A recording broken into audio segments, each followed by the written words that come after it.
Okay, I am here live with Joey Womack on Planting Seeds. Joey, will you tell everyone who you are and what you do? Yeah. Happy to be here. Super excited for this conversation. So, I am a natural convener of people. I kind of naturally take those relationships, I turn them into communities. I take those communities and turn them into ecosystems. Life purpose to equalize social economic disparities all over the world. And the goal is to help 1 billion people by the year 2039. Primarily, I do that as a founder and CEO of Goody Nation, a nonprofit based out of Atlanta, Georgia, but with people all over the world, focused on closing the relationship gap in the innovation economy. Love it. And one of my big goals was to somehow help you on the Goody Nation journey. And luckily, I was asked to join the board recently, which is so great. So I'm thrilled to be on that journey with you, my friend. Appreciate it. Appreciate it. You All right, provided tremendous value so far, and I'm looking forward to the journey.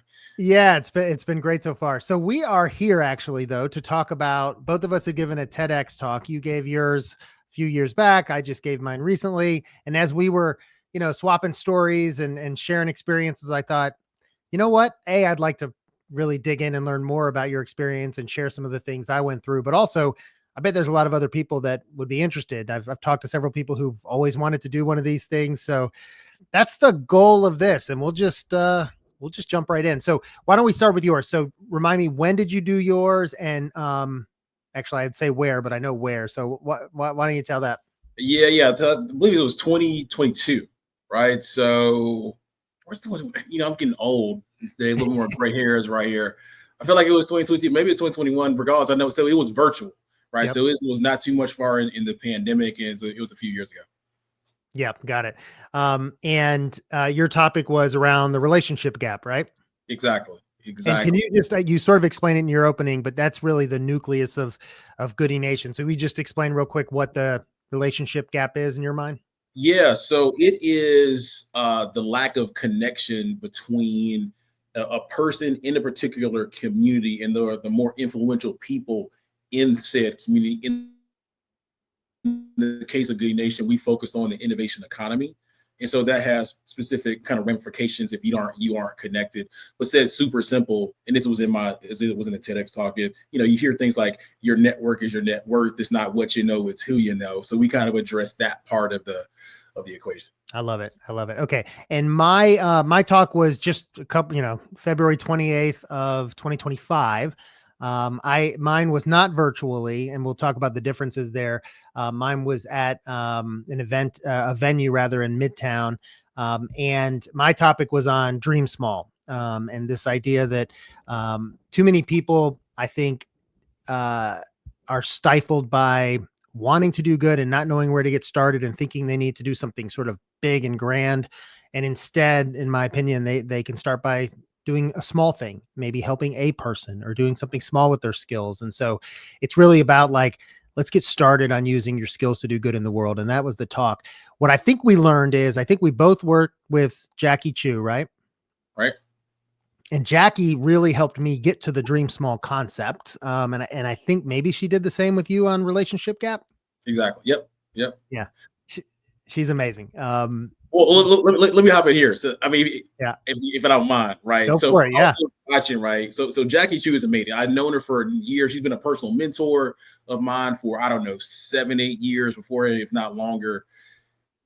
If you think back to your schooling, or even for those that played sports, right? From an educational standpoint, for me at least, Jackie Chu reminds me of the most difficult teacher you've ever had, the one that's hard on you and doesn't let you get away with anything, right? And so, similarly, for those that play sports, is that coach that was always on your butt, doesn't take anything, and doesn't let anything slide. And so I think when you're in the moment, if you think back to when you were kids, right? If you ever had those type of teachers, and hopefully you have, in the moment, you probably hated that teacher's guts. But as you got older, you become an adult and you mature, you're like, I really appreciate this person. They're probably the best teacher that I ever had. Not the ones that were super cool and like you skip class and get away with everything. Nah, she held you to the standard and making sure that you met it. And I just appreciate her, even though the process at the time was a little bit frustrating. Yeah, I agree. I totally agree with that part. Like it was, I came at her with like a whole, whiteboard of ideas and all these things. And she's like, dude, you got to focus. Let's get, and Right, she kept whittling it down to like one core idea. And then I'd give her a draft and she'd be like, what do these three things have to do with your core idea? Take them out, Yeah. So it was, yeah, I agree. She's amazing at really getting down to that nucleus of what is this idea and how can you best tell it? Yeah. exactly. Okay, so let me ask you this though: why did you originally agree to do it? Like, or did you raise your hand to do it? How did that happen, and why did you do it? Yeah, so interesting story. So I wanted to do a TEDx talk for a number of years. Um, Part of it is a little bit of ego, to be honest. When you see folks up on stage and like, oh, I can do this. Part of it is perhaps it would help the business. But Jackie Chu she's told me, and I think she would tell others. She told me straight up, like after we talked a year or so later, or after the actual talk, she was like, "You weren't ready." Now this is a blow to my ego because I'm thinking I'm pretty amazing, right? I can do this. She's like, "No, Joe, you weren't amazing." And so when it came to the pandemic again, I think this was 21 or I guess I'm getting old. I can't remember these dates. She came to me about 60 days out from recording time and like, hey, you're doing this. She told me I was doing it. It was no, Whoa. hey, do you want to do it? She's like, hey, no, you're doing it. And I'm the type of person when someone challenges me, I actually jump in. Hmm. So I'm like, okay, I got basically 2 months to do this. I have an idea about what I might talk about. But it's game on and now we got to prepare for it. That's amazing. I didn't realize that in 60 days. My goodness, like my process was like and we'll talk about process, but like 60 days before, I had already had my script locked in. I'd been sort of starting to rehearse. So I think that pandemic virtual experience was very atypical. Do you think looking back at it, are you would you rather it been in person? Are you glad that it was virtual? Like, what do you think about that? So there I think benefits to both. I think I would like to have been in person just to for one, like how I speak. And I try to use my hands and people say that maybe that's not the best thing, but it allows me to kind of calm down. It gives me energy and stuff and kind of walk around the stage and things of that nature, which I think would help me to flow more. I probably also would have used more visual prompts. So I didn't mind no slides, anything like just straight talk. And so and then combine that with afterwards talking with people that were in the audience and things of that nature, and from a relationship building from a business perspective, it would have been good. But the virtual experience wasn't the worst thing in the world. I also knew that if I messed up, that I could start over again. I did try to do one cut, and I actually did basically three. Almost got it perfect the first time, but I knew that if something happened, I could always kind of start over again. Yeah, I think that's a bit of a blessing and a curse. Cause no, it's sort of like, what do they say? Burn the boats. Like, if you have to be all in, you kind of have to make sure it goes well. I Right. feel like I would have had that little bit of I don't know, a little bit of in the back of my mind. Okay, well, if I goof, I can go back and do it. But I mean, yours is great. And I think there might be more pressure on a virtual one because people expect it to be perfect. There's no margin for error.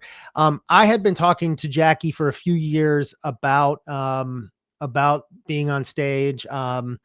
I can't remember, if I talked first or she did, but like over the years, and she'd say, this theme's not the right one for you. I'm going to reach out when the theme's right. And so last year she reached out and she said, okay, I got the right theme for you. Now we just got to figure out how you fit into it. And I think for me, in terms of wanting to do it, agree with you. Like, it's sort of like I wanted to see if I could do it. It's sort of I don't know. Maybe it's the quote unquote biggest stage I'll ever be on. I think we both probably talked to well, you've certainly talked to bigger crowds because you didn't have a crowd, but like, Yeah. I think there were 350 people at the place I was at. I've spoken to bigger crowds, but the possible amplification of it was bigger than, and probably is Yeah. bigger than anything I'll do. So I like the idea of that and challenging myself. And we'll get to whether or not we would do it again. Let me ask you this. I know you to be someone, I've seen you speak many times, and I think you're really skilled at it. Leading up to that, had you done a lot of public speaking? Like, was that a part that was nervous for you, or was that a part that you were kind of not sure if you could deliver on? Yeah, I've done a ton of public speaking in the past, both at relatively small events. Let's call it 50 plus or 50 less people. I've done for hundreds of people before.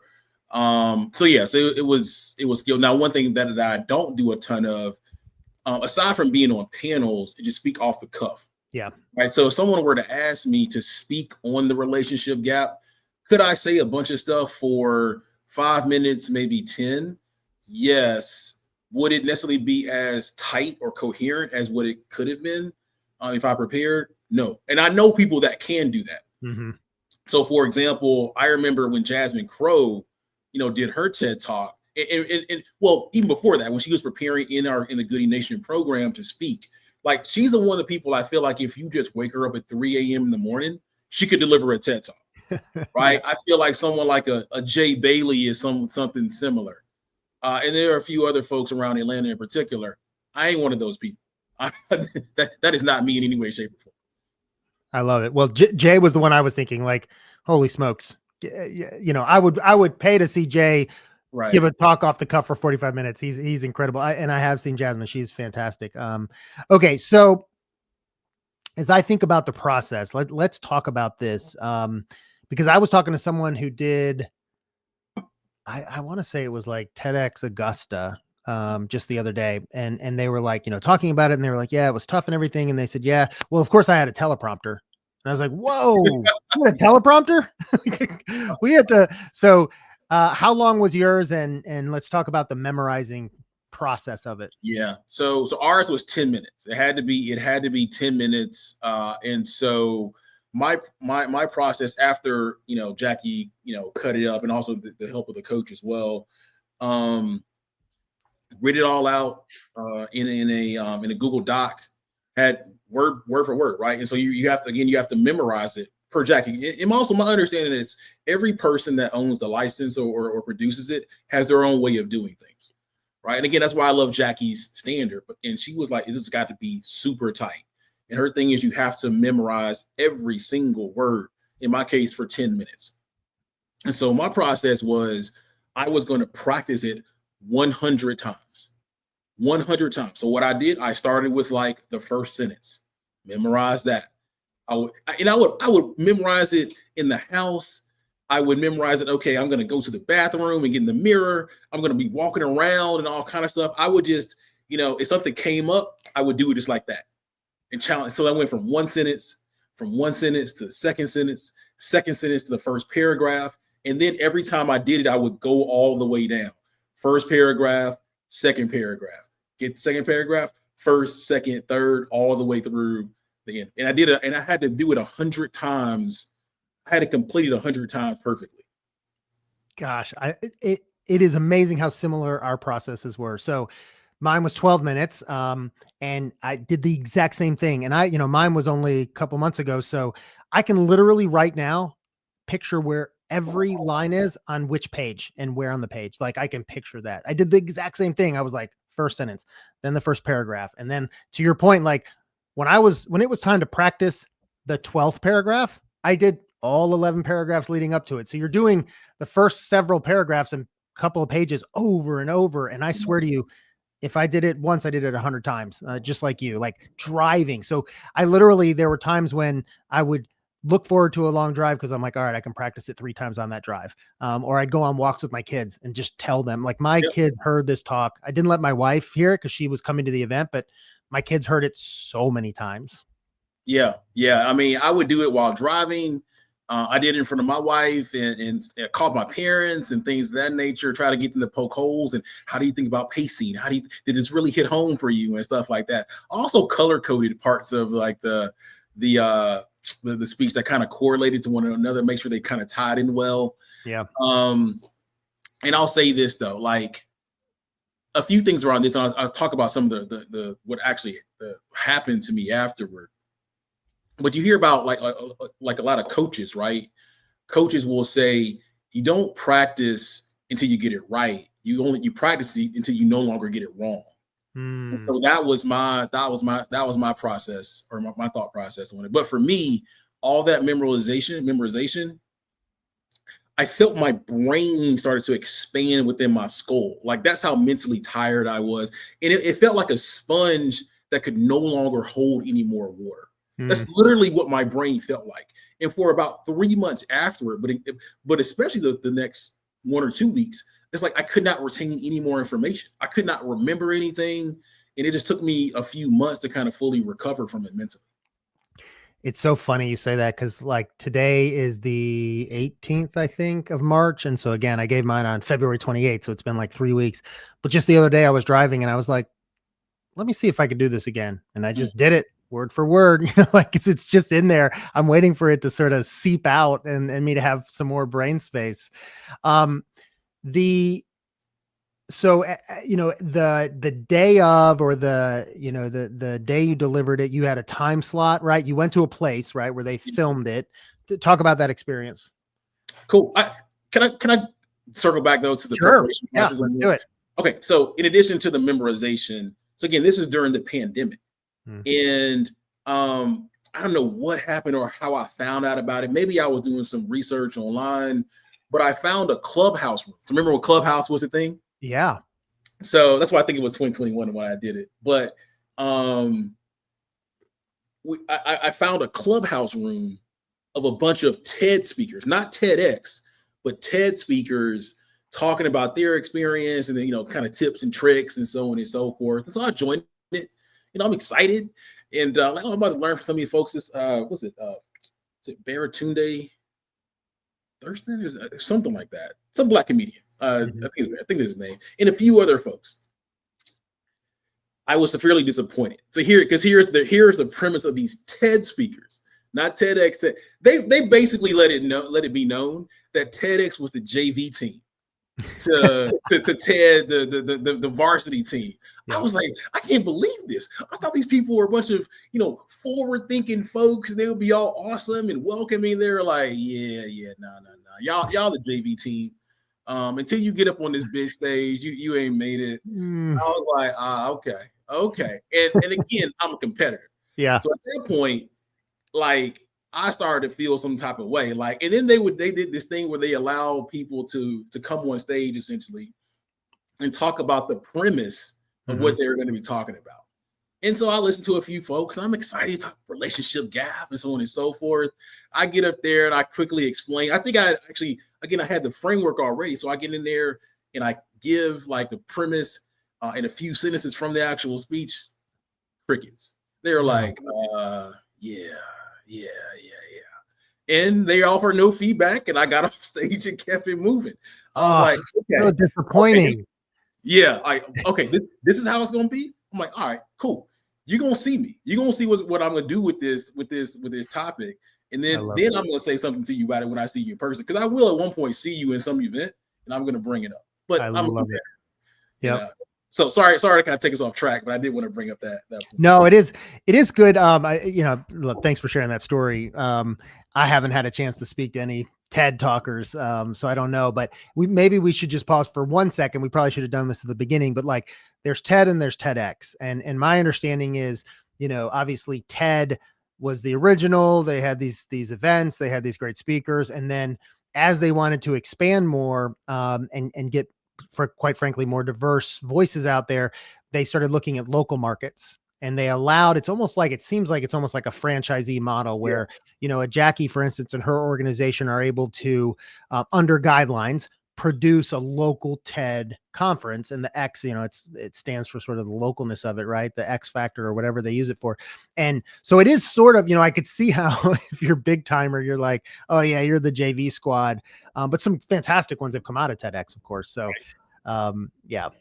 And I think if you do well and your video especially does well, I think you can they take you from TEDx and they'll invite you to the big one, but that ain't happening with me. Yeah, that's what I hear. I don't know how often it happens, but maybe we'll get that tap on the shoulder soon.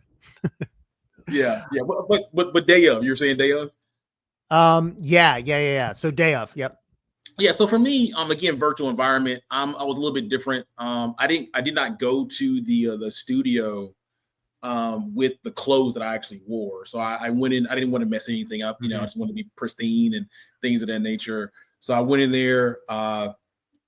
There was only one other person at the time going on. And so, because this is COVID and we're still, social distancing and stuff like that. And so one person was on, in the actual room itself. I then went in there and changed and stuff like that. And then as I was getting out, the person was leaving. So I didn't really have any connection to any of the people, other people that were presenting. I knew a few of them, but I didn't know all of them. And again, I think that's the beauty of doing a TEDx or a TED or whatever, is that you get to know the other thought leaders, kind of in your group. But I didn't really get a chance to do that or have that experience. So when I went in there, again, my goal was to do it in one take. I'm challenging myself to do it in one take. So we're in the studio. You got the microphone all around. It's pretty airy, right? It's not hot or anything like that. But also, I sweat very easy. So they spend a decent number of time, or decent amount of time doing makeup and putting some, because I got a bald head, putting the stuff on to prevent me from sweating. And so I get in there and we start rolling, and I'm going through it. I'm feeling it. First paragraph, second paragraph. And I know from practicing, if I hit certain points, like once I get past a certain point, it's going to be beautiful. I just got to get past a certain point. I got past that point. And it was going. I'm like, oh, I'm about to get it. I'm about to get it in one take, but I'm focusing on every single word.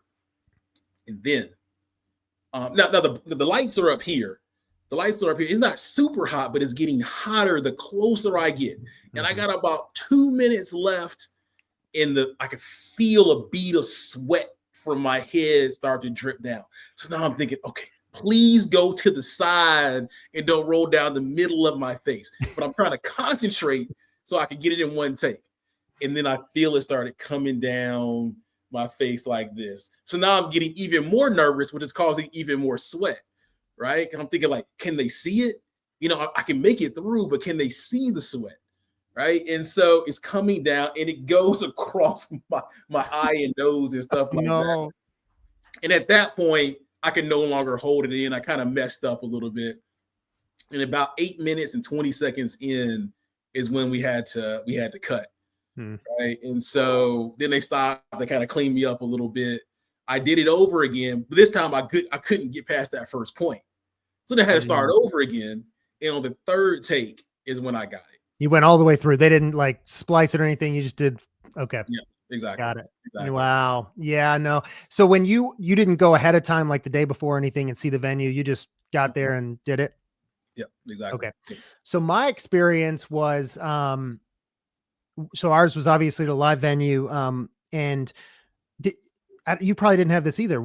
A month and a half before the actual event, we had basically a test run through where we went to, I think it was like the Punchline in Buckhead or something. And on a Saturday morning, we all had a slot, and we didn't have to have our talk memorized, but we had to have it final, and we had to have our slides final.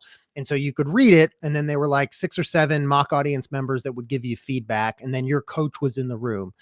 So you didn't have anything like that? Well, ours was on Zoom. Oh, but you did a like mock run through and stuff and got feedback. Got it. So mine went well. I thought it went well when I delivered it. I got some good feedback. And what's so funny is, and I've talked to Jackie about this, as I got done, she looked at her, stopwatch, and she's like, okay, that feels like 12 minutes. But I was like, okay, great. So that's the last I thought of, 12 minutes. So then from that point to the talk, my coach worked with me on slowing down and adding pauses and, really taking my time with it. And so I worked hard on that. Like, I'm a naturally faster talker. So like that was tough. But so the week before the event, I actually did a run through where I videotaped myself and sent it to my coach, and it was 14 minutes. And she was like, perfect. Don't change a thing. So I'm rehearsing. And so on the 27th, so the event's on the 28th, on a Friday, the Thursday, we all had a 20-minute slot at the venue where we could come, put on the mic, get a feel for the stage, click the buttons on our slides, and just, that way when we walk on for the first time, it's not the first time. So I get up there and they're like, all right, there's the monitor in the back where you'll see your slides. Obviously no teleprompter or anything. And then there's a countdown clock, and it's, so it's like a red countdown clock. And so I asked the lady who was managing that part of the experience, I'm like, What is that? She goes, well, that's the clock that'll time, count down. And I'm thinking to myself, okay, just so you know, I guess. And I said, well, what happens if you go over your allotted time? She goes, oh, no problem. You get 15 seconds and then it cuts your mics. Oh, wow. And and Wow. then I said, well, what does mine say? And she goes, well, it says 12 minutes. I was like, this talk's in 24 hours. I've worked, like you said, 100 times rehearsing. So then I had to can you imagine that night I had to cut lines. I had to speed parts Mm, up. mm. And I found out that next day, yeah, they're probably not going to actually cut your mic, but Do it, still, yeah. I was not going to take that chance. So I Right. had to cut 2 minutes out of mine. And then I was last. So the other thing that just kind of freaked me out a little bit was like if I speak at a conference, especially if I speak in the afternoon, I'm not sitting all day watching all the other talks. Like that just would never occur to me to do that. But I had to be there at 8 a.m. and my talk was at 4:45, Mm. 4:46 actually. Yeah. And so I had to sit through 15 other talks and then walk on stage and deliver. That's just how it goes. By the way, going back to the 14-minute and 12-minute, I am certain Jackie at some point in an email or something said, hey, by the way, this everyone, you have to hit your time that I told Yeah. you. I just missed it. And so that was Sure. on me. But anyway, so then I go out, 4:46, and I think it went pretty well. But the challenge for me was, and it was funny because when I would rehearse at the house, um, there were times when my kid would walk across the room and it would throw me off. Yeah. And so then I would then sometimes try to make that happen just so I'd have to push Mm. through. So the weird thing about memorizing a speech, and I don't know that you had this problem because you were virtual, but I think you probably would have if you had done it live, is that unlike our normal talks where you know what you're going to say, but you don't have to know exact words. I mean, I'm talking like, if you use the word aggressive in one sentence and proactive in another, you got to get those right. Yeah. You accidentally say proactive earlier and you're like, oh no. So when I was delivering it on stage, I was, trying to be engaging with the audience and look around, and I would see these faces of people I knew and they were like leaning in and excited for me. And I'd go, oh, there's Bill. Oh man. And I got to get back into the flow. So I don't think I messed up, but man, I was outside of my head. Like I was like almost looking down on myself going, keep going, man. Oh, there's Susan. You remember her from 3 years ago? Like, and yet, so that was daunting for me. The memorizing and delivering and not getting distracted by everybody was a bit tough. Yeah. Yeah. Nah, I'm with you. Here's the thing too, though. I get the feeling after watching some of the others from my group on video that not everybody memorized. I don't know if you again, I wasn't there I to thought see the people same thing. before. I did go through and look at and I did look at all the other people's video when they came out and stuff like that. I was like, I don't think they memorized and things of that nature. What is interesting, so this goes separately to like the mindset of folks, right? So recently at Goody Nation, we did a dinner with some Olympians. Somebody from the U.S. that won a gold medal, the track team, somebody else that won from Great Britain, and they talked about the traits that make them elite. And the person from the U.S. In particular said that she was super coachable. If her coach said, "Hey, you need to run this leg in 25 seconds," she was going to run it in 25 seconds, right? And so with me, I get the sense from you as well. Jackie's like, "Hey, you're going to do this in 10 minutes or 12 minutes, whatever it is. We're going to do it in 10 minutes or 12 minutes. And if he's like, you got to memorize it, we're going to memorize it." But not everybody's like that, right? For various reasons. I'm not saying I'm not, okay, maybe I am judging a little bit, but not like super judging, right? Whatever works for people works for people. But I was thinking like, maybe I should have freestyled a little bit. Maybe I should have known the bullet points and spoke to it. And I would have been at least less stressed out. Yeah. But I think I 100% agree with you. And there were some people who talked on that day that I thought they do feel like they're just kind of going.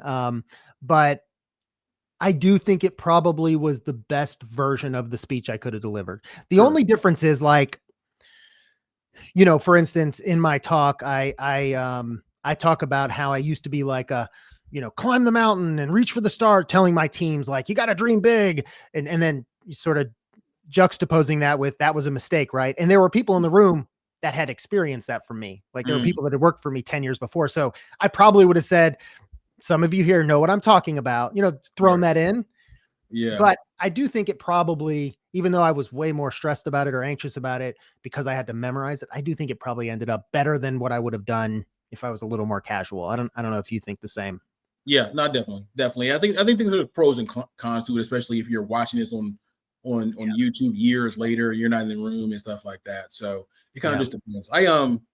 Yeah, we could talk about it a long time. I got some other stuff I got to talk about. I don't know how much you want to throw something out. Yeah, I got some questions, but yeah, this is give and take. Here's what I've been thinking, especially as it relates to Atlanta. And the topic is around thought leadership. For me, doing this experience was a great lesson in really developing my thought leadership skills.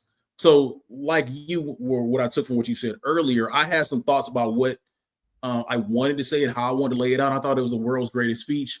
And then both Jackie and the coach just crumpled it up and threw it in the trash and gave me some amazing insights, right? And ways to structure it and things to do. So, for example, when I talked about, like, for me, my parents' backgrounds has a heavy influence in how I think about relationships and also who I am as a person, like the skills that I inherited from them. So they really drilled, the coaches and Jackie really hammer home the point is, hey, listen, you say your mom's from this neighborhood that's in Montgomery where MLK lived. Take us visually through this, like help us experience what it feels like. And again, I did not use any slides. Like, actually, part of it was the reason why I couldn't use any slides or pictures is because I could not find any pictures that were cleared from a legal standpoint to use, right? And so that's how I came with, if you walk down a few blocks up the street and make a left, you'll be at this house where MLK lived. And right around the corner, if you take a few more steps, you'll see the church, Dexter Avenue Baptist Church, and stuff like that. So all like that technique of helping people to mentally see what you're describing came from the church, but again, it was a tremendous exercise in thought leadership. So what does this mean for Atlanta? I think Atlanta, in various parts of the business world in particular, various parts of the world, whether it's technology or other parts of innovation like the creative space, I think we have to develop more thought leaders, right? People that can not only speak at a TEDx, they can speak at a TED, they can speak at a South by Southwest with 1,000 people watching or whatever kind of space, right? But I think until Atlanta develops more thought leaders, then we can't really realize our potential. I believe that Atlanta has a ton of very talented people. And I'm not saying this about you, or maybe anybody watching. I believe, and I've said this for years, I think Atlanta has a bunch of people that have a talent on a national scale that are happy with being local rock stars. Right. And so until we challenge our people that have national talent to be national rock stars, we as a city are not going to realize our potential. And I think TEDx Atlanta and the other ones around the city as well have the ability to influence that. That's such an awesome perspective. 100% right. Like, again, we mentioned Jay Bailey. He probably is on bigger stages than I'm aware of, but he should be on national stages. There's no question. Do you think, are you saying though, that is because, we're a Southern town, maybe we have an inferiority complex in Atlanta, like we're not New York, we're not trying to be. And so we're happy just being in our bubble, or what's stopping people from having that ambition to go bigger and wider? I think that's part of it. People sometimes, they want to be at the top, and there's a lot of comfort there. Right. You get a lot of privilege from being at the top, whatever it is. Right. But I think part of it is people not being challenged enough. Right. And challenged and stuff like that. People not being competitive enough and things of nature. All these things I think can be taught. And you provide the right experience and platform for people. I think they'll take it as a rocket ship, basically. I love it. Awesome. Well, thanks for interjecting that. I'm curious, like, are you happy with the end result of the talk? Are you happy with, by the way, mine isn't out yet, but I don't know. Obviously I'm going to watch it, but I really feel like that's going to be uncomfortable. Have you watched yours a lot, or how did you feel when you first watched it? Yeah. So a few things. One, I hate seeing myself in photos. I hate seeing myself in video. Right. So I try to avoid, but also there is this, okay, is this thing going to go viral? Yeah. Let's see if it's going to go viral. So when it was finally up, I'm looking at it like, oh, okay, these numbers are going up. 200, 300, 800, 1,000 go. Okay, now we're in the four figures. And then I started seeing some of these trolls online. People comparing me to Suge Knight, some bald in a beard, like, oh, he's just telling his family history. But that was not all of them. But after about 3 months, I just stopped watching it because I was like, you know what, I can't deal with these trolls, and stuff like that. But what I have done, I've included it in my email signature. So, people read it all the time. They're like, oh man, it's amazing. I'm so inspired and things of that nature. I'll get, random LinkedIn requests. It helps me with customers and people in my network. Again, I was hoping that it would go viral and I would get it a little bit more opportunities. But also I attribute that partly to being during the pandemic and things of that nature. But all in, I would definitely do it again. I actually kind of want to do it again as a way to develop some other idea that I have around thought leadership. Yeah, that's so interesting you say that, because I don't know how mine is going to do yet. It's not out. But, and certainly I wanted to, extend the messages that I want to share and hopefully have some viral ability. But I think the thing that I take away from it the most is really refining this one core idea. And the question is then, do I have other ideas, or do I have things that are worthy? There's a little part of me that thinks there's one unique thing about my journey so far. And I told that story and I don't know what else I would tell. So I got to do some unique things maybe, but, yeah, I think I just kind of want to see how it turns out. The one thing I will say is, am I glad I did it? Definitely. And even though, again, I haven't seen how the video's done, a woman did come up to me after my talk and, started telling me her story and how my talk impacted her, and she was crying and it was really emotional. And, to me, that made the whole thing worth it. Like, right, if I could help one person really feel good about what they do. And she had started a nonprofit, and basically a lot of people told her, drop it, go back to what you were doing, work in the you're wasting your time. And she said, I feel validated now. Like, I feel like my work is important. That's enough for me. So already a check, but like, it would be nice to see how it does. Yeah, exactly. We'll see what happens. I mean, if maybe it's you should do some alumni events. Maybe there's some dinners we can organize, or informal gatherings and stuff. Because again, that's where the magic is. When you're around a bunch of very insightful people and thought leaders, a lot of other interesting things that can happen. That's another benefit of doing these types totally. of things. Yeah. I have a couple quick other questions. Is there anything you wish you had known before? Like when Jackie reached out to you the 60 days before and stuff, is there anything you wish you had known before you said yes? I wish I had known about that memorization rule. I'll say that. I wish I did know a little bit more around the image clearing process. I mean, I guess I had enough time. I just kind of underestimated how long it would take. And maybe I would have driven down to Alabama and taken the photos myself, and perhaps that would have sufficed. But I guess if I really, really wanted to make it happen, perhaps I could, but it was also a difficult time during the pandemic, and time was very limited. What else?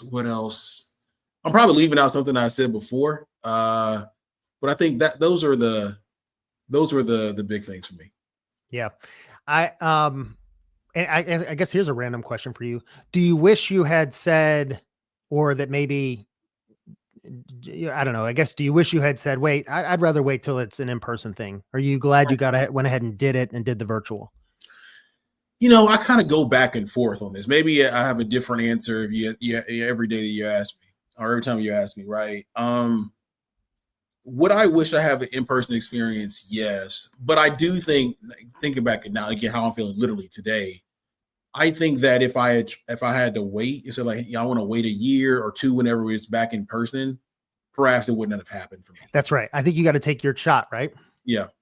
That's kind of how I think I would answer if I were you. I mean, I'm glad I did it in person, but I think when you get the opportunity, you go for it. You're not always going to get it. Now thinking about it, okay, when I did it, so this is when she reached out, it was February, toward the middle or end of February of that year.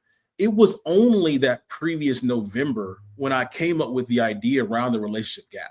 And just for context, at Goody Nation, we weren't focused on the relationship gap. We were about, we had phrased it different in concept. That's what we were doing, but we had phrased it completely different. right? We were, and so it was actually in the middle of I was a part of the Raise for Good accelerator for nonprofit leaders and stuff. And it was literally in the middle of that cohort that it was like an aha moment, like, oh, relationship gap. And so this is it. And in the middle of the cohort, I pivoted the company's narrative like on a dime, right? And I had a coach there, a marketing coach and stuff like that. And she helped me to, kind of craft a little bit more. But you're talking about end of October, November, something like that. And so between November and then February, I had a chance to do it a little bit more. And so this TEDx opportunity helped me to shape that narrative even or refine it even more. So it was very timely for me. So that's why I say I would, I don't want to change anything about it. And I'm glad I did it when I did it.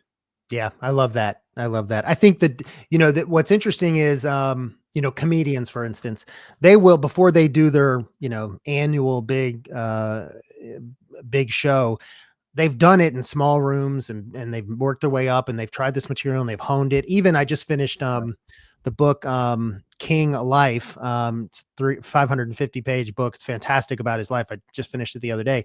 But he would hone his message over sermons and talks he would give until he got to the dream speech and stuff. And so I say all that to say, we have our opportunities to speak sometimes, but it's not like we're not like, that's not how we make our living. We're not out there speaking all the time. So you get these shots. Well, I think for me, this experience helped me hone a message. And now I've got a core concept that I can go out and deliver.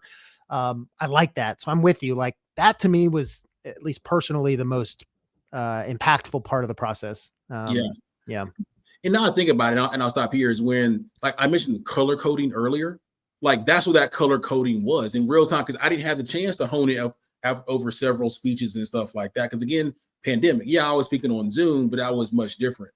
The color coding helped me to identify when you say this, it's brought up down here in the speech, and kind of always making sure that if there was a color somewhere, it had to be a corresponding color a little bit later on to tie it back in.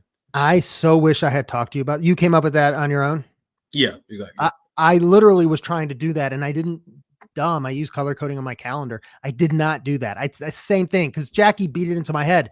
Everything you say has to pay off. It has to be building to the moment or take it out. I wish I had color coded. That's such a good tip. Yeah. That's such a good tip. All right. So that's one tip. So the last thing I want to talk about for a minute is any advice for someone who's, signed up to do a TED or a TEDx talk. That sounds like a really good piece of advice. As you work on your talk, make sure it all builds towards something and that it all connects. You can't have a random sentence in there. It doesn't make sense. You got to pull it out. But then color coding can make sure that happens. I love that idea. What else? Yeah. What else can we do? I think practice your ass off. I mean, we both, definitely. And I saw some people who had trouble up there on that day. And I, it could be nerves got them, but it also could be, did they practice 20 times instead of 100, so I think just like over index on just the hustle of it. Yeah. I would also say too, if you get to the point to where, you can't get it, you can't memorize anymore, you keep on consistently messing up, it's okay to take a break. This sounds like very basic advice and stuff like that. And, some people are high achievers and you're like, I got to do this until the end. I can't rest, and stay up all night or whatever. Definitely don't do it. I think your mind will create these blocks for you. And until you give yourself a chance to rest, you're not going to get past it. So it's even much worse than the law of diminishing returns. You actually may be doing yourself a disservice. So go through your process of whatever it takes to deliver it, but don't necessarily force it if it doesn't make sense. Which goes to the second part of this: don't wait till the last minute, right? Because I ran to that part a few times, but I had a few days to let it kind of marinate, give myself a mental break, and then I would start over again, the next day, and everything kind of worked out. Yeah, no, that's great. I would also say, don't do it unless you're going to give it your all and make the time. I'm not even going to say make sure you have the time, because we're both very busy. We've got families, we've got, we're entrepreneurs. It's about making the time. No one has the extra time just already built into their schedule to spend an hour a day for 2 months working on this. But if you're going to do it, really make sure you're going to make the time and give it your all, because, again, you get one shot sometimes at these things. Let me ask you this too. Did they give you examples of other just great TED Talks and stuff like that to watch? Mhm. So from a storytelling perspective, I would also advise people to identify the storytellers that they like the most, and also the ones that they are kind of more similar to, right? In terms of their storytelling techniques. Again, for example, right? I'm going to say this comedian, and hopefully this is not to cause too much drama.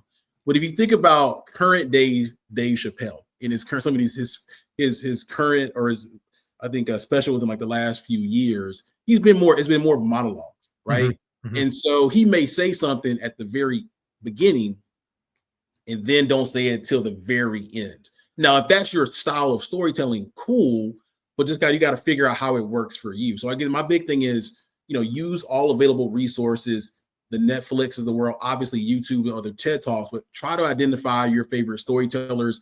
Maybe they're preachers or something like that. Maybe they're comedians, maybe they're actors. Because in many cases, in my experience, people that are creative can do these, can deliver essentially stories or speeches in various kind of mediums, whether there be a comedian, whether it's a monologue in a speech. So I think back to it's not the Mandalorian. So I'm getting into Star Wars stuff. I'm a big Star Wars dude, by the way. So what's it? You know what? I'm totally messing this up, and I'm now embarrassed. It was on Disney Plus. It was like the prequel to the Is to that the Angor or is it yeah. Angor maybe? Something like that, right? The one, yeah, exactly. The one with the A. So there's a famous speech by the guy who's leading the prequel to I guess the Rebel Alliance and stuff, like all the sacrifice he made. He had an amazing monologue and stuff like that. And And I so love you're pulling motivation, you're pulling themes out of anywhere you can find. anywhere. Yeah. I like that. So take it from any source and then kind of cobble those together and use it to develop your own style of telling the story, and then kind of go from there. It's interesting. I would imagine most everyone who gets tapped or accepted to give a talk is a confident public speaker. But obviously, if you haven't had that experience and the stage, I guess I would say you don't really want the actual stage and audience to be the biggest you've ever spoken in front of if you can avoid it at all. Obviously, if you get tapped and you've only spoken a few times in small groups, it is what it is. But it's almost like going back to the comedian example, like get on stages if you can. Like if this is something you want to do, you got to get out there and get reps. Yeah. I'll say this too. Like, I believe that every human has a unique insight in this world, right? And so it's now you may not understand your unique insight, right? And I think a lot of people in this world are like that. But to me, TED and TEDx are about unique insights into the human experience. Yeah. And so, one way to bring out, and again, I'm a bias around this type of storytelling, to bring out your unique insight is to think about your origin story, and don't leave anything out, because in my experience in dealing with origin stories and talking with founders in particular and other great storytellers, there is one small moment in your life that you may forget about that has had a tremendous impact on how you view and think about the world. And that experience oftentimes makes for a great TED Talk.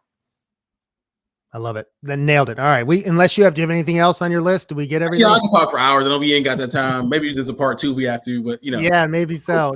That was a great way to end it. All right, man. Well, listen, I appreciate you jumping on and chatting about TEDx. As I've talked to more people who either said they actually are doing one this year or they want to, I thought might as well share some tips and tricks in our experience and see if it helps somebody. There it is. All right. Thanks for joining me, man. Good to see you. You too. Peace.